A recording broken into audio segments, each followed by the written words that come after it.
আলহামদুলিল্লাহ ওয়াসসালাতু ওয়াসসালামু আলা রাসূলিল্লাহ আম্মা বাদ। মন্দের ভালো হিসাবে জামায়াত ইসলামকে আমরা অনেক সময় সাপোর্ট করে থাকি, তাদের পাশে আমরা দাঁড়িয়ে থাকি। কিন্তু দুর্ভাগ্যজনক হলেও সত্য যে জামাতের কতিপয় নেতা তারা একের পর এক একই ধরনের ভুল বারবার করে যাচ্ছেন। আলেমগণ সেই ভুলগুলো ধরে দেওয়ার পরেও সেই মারাত্মক কুফরি পর্যায়ের ভুলগুলো তারা করেই যাচ্ছেন। মনে হচ্ছে যে তারা আলেমদের প্রতি বৃদ্ধাঙ্গুলি দেখিয়ে জ্ঞাতসারে স্বাচ্ছন্দ্যের ভেতরে তারা এই ভুলগুলো করে যাচ্ছেন। দেখুন, জামাতের একজন নেতা, তার নাম হচ্ছে শিশির মনির। তিনি ইতিপূর্বে রোজা এবং পূজা নিয়ে একটি বক্তব্য দিয়ে বিতর্কিত হয়েছিলেন। আজ তিনি নামাজ এবং পূজা নিয়ে একটি বক্তব্য দিয়ে মারাত্মক পর্যায়ের কুফরি করেছেন। তার বক্তব্যটি আপনারা শুনুন। কষ্ট হবে, তো এটাও আমাদের একটা কাজ। যখন নামাজ হবে কিংবা যখন পূজা হবে তখন আমাদের দায়িত্ব হলো তার প্রতি সম্মান প্রদর্শন করা। এই জন্য 7 মিনিট বা 8 মিনিট সময় লাগে। আপনারা দয়া করে 7-8 মিনিট সময় একটু দেখুন, এখানে তিনি নামাজের সময় হয়ে গিয়েছে, নামাজের সম্মানে বা নামাজের পড়ার দায়িত্বের কারণে তিনি বক্তব্য বা মাহফিল বা সমাবেশ স্থগিত করতে চাচ্ছিলেন। তো নামাজের জায়গায় তিনি পূজাকে টেনে আনলেন। এখন বাংলাদেশের প্রেক্ষাপটে পূজার জন্য আপনি বিরতি দিতে পারেন, কিন্তু অপ্রাসঙ্গিকভাবে নামাজের কথার সাথেই আপনি কেন পূজাকে টেনে আনলেন? নাম্বার 1। নাম্বার 2 হচ্ছে, আপনি বলতেছেন যে দায়িত্ব, আমাদের দায়িত্ব হচ্ছে নামাজ এবং পূজার সময় মাইক বন্ধ রাখা। না, এটা মুসলমানদের দায়িত্ব না। হ্যাঁ, পরিস্থিতির কারণে আমাদের করতে হতে পারে, কিন্তু সেইটা কখনো মুসলমানদের দায়িত্ব না। 3 নাম্বার যে বিষয়টা মারাত্মক, নিঃসন্দেহে এটা কুফরি। যে এতে সন্দেহ করবে সেও কুফরির ভিতরে নিমজ্জিত হবে। তিনি নামাজের পাশাপাশি পূজাকেও সম্মানের জায়গায়, শ্রদ্ধার জায়গায়, পবিত্রতার জায়গায় নিয়ে গেলেন। নাউজুবিল্লাহি মিন যালিক। পৃথিবীর মধ্যে যত নাপাকি আছে, সবচেয়ে গান্দা নাপাক, সবচেয়ে বড় গুনাহ হচ্ছে পূজা, সবচেয়ে বড় গুনাহ হচ্ছে শিরিক। আর সেই শিরিককে আপনি নামাজের মতো সম্মানের বস্তু হিসাবে সাব্যস্ত করছেন, পবিত্র বস্তু হিসাবে সাব্যস্ত করছেন। তাহলে আপনার ঈমান রইল কোথায়? ইসলামী দল করেন, ইসলামী দলের নেতা, অথচ এতটুকু বোধ নাই, এতটুকু জ্ঞান নাই, এতটুকু পার্থক্য করার ক্ষমতা নাই।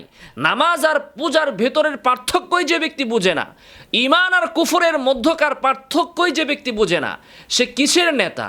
জামায়াতে ইসলাম নাকি অনেক পড়াশোনা করায় তাদের নেতৃবৃন্দকে, তাদের কর্মীদেরকে। তো তাদেরকে কি গোড়ার ডিম শিখিয়েছে? দুনিয়ার সব কিছু পড়ার পরে, সব পণ্ডিতি শিখার পরে যদি পূজাকে সে সম্মান করে, শ্রদ্ধা করে, যেটাকে আল্লাহ কোরআনে বলেছেন রিজস, নাপাক বলেছেন, এত কিছু পড়ার পরে, শিক্ষিত হওয়ার পরে, ইসলামী দল করার পরে, ইসলামী দলের নেতা হওয়ার পরে আর সারা জীবন শুধু আল্লাহর আইন চাই, সৎ লোকের শাসন চাই, তারপরে দাড়িপাল্লা ইসলামের পাল্লা, দাড়িপাল্লা ইনসাফের পাল্লা। তো এটা আপনাদের কেমন ইনসাফ যে আপনাদের পাল্লায় নামাজ এবং পূজা সমান সমান হয়ে যায়? আপনারা নামাজকেও সম্মান করেন, পূজাকেও সম্মান করেন। এক আল্লাহর সামনে মাথা নত করা, সেজদা দেওয়ার সেই নামাজকেও আপনি যে চোখে দেখেন, আপনি হিন্দুদের পূজাকেও আপনি সেই চোখে দেখেন।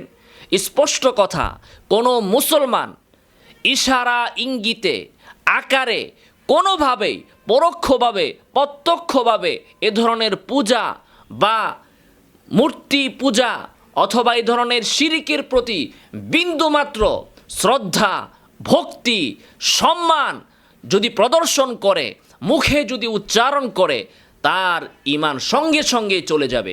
অতএব জামাতের উচিত তাদের নেতাদেরকে আরেকটু লেখাপড়া করানো, আরেকটু শিখানো। এত এত সিলেবাস দিয়ে গোড়ার ডিম কী শিখান আপনারা, যদি ইসলামটাই সে ভালো করে শিখতে না পারে? অতএব জামাতে ইসলামকে আমরা বলবো যে হয়তো যদি ইসলামের নামে রাজনীতি করেন তাহলে ইসলামের ভেতরের থেকে করার চেষ্টা করবেন। আর যদি মির্জা ফখরুল ইসলাম আলমগীরের মতো বলতে চান যে শরীয়ী আইনের সাথে আমাদের কোনো সম্পর্ক নাই, আমরা শরীয়ী আইনে বিশ্বাস করি না, শরিয়া আইনে আমরা বিশ্বাস করি না, তাহলে নিজেদের দল থেকে ইসলাম শব্দটা কেটে দিয়ে তারপরে আওয়ামী লীগ বিএনপির মতো যা খুশি তাই করতে থাকেন, সেটা নিয়ে আমাদের এত মাথা ব্যথা থাকবে না। কিন্তু মুসলমানদেরকে ধোঁকা দিয়ে আপনারাও আওয়ামী লীগ বিএনপি সেকুলার আর গণতান্ত্রিকদের মতো একই কাজ করবেন, একই কথা মুখে উচ্চারণ করবেন, ইসলামীদেরও সুবিধা আপনারা ভোগ করবেন, আবার ওই যারা নাস্তিক যারা গণতান্ত্রিক তাদের সুনজরও আপনারা নিতে চাবেন। শয়তানও যেন রাজি থাকে, আল্লাহও যেন খুশি থাকে। কোন নীতিতে আপনারা অবতীর্ণ হয়েছেন? অতএব এই মুনাফিকি ছাড়ুন, ইমানকে মজবুত করুন। মুখে একটা, অন্তরে আরেকটা, সকালে একটা, বিকালে আরেকটা, এই নীতি থেকে জামাতে ইসলামকে সরে আসতে হবে এবং সতর্ক থাকতে হবে। না হলে মুসলমানদের সমর্থন কিন্তু খুব দ্রুতই তারা হারাবে, আমও হারাবে, ছালাও হারাবে। সেটা যেন জামাতে ইসলাম মনে রাখে। আমরা জামাতে ইসলামের সংশোধন চাই, তাদের ভালো চাই, তারা উন্নতির দিকে অগ্রসর হচ্ছে, সেজন্য আমরা চাই যে তারা যেন এই ধরনের মারাত্মক ভুলগুলো না করে এবং হুচট যেন না খায়। এবং আমরা লক্ষ্য করছি যে জামায়াত ইসলামের অনেক নেতৃবৃন্দের ভেতরে সেকুলারদের চিন্তা চেতনা রয়েছে, তাদের বিষ বাষ্প তাদের মাথার ভিতরেও ঢুকেছে।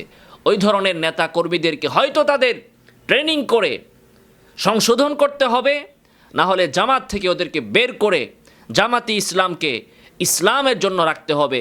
আল্লাহ তাআলা তৌফিক দান করুন। আমিন ওয়া আখিরু দাওয়ানা আলহামদুলিল্লাহি রাব্বিল আলামিন।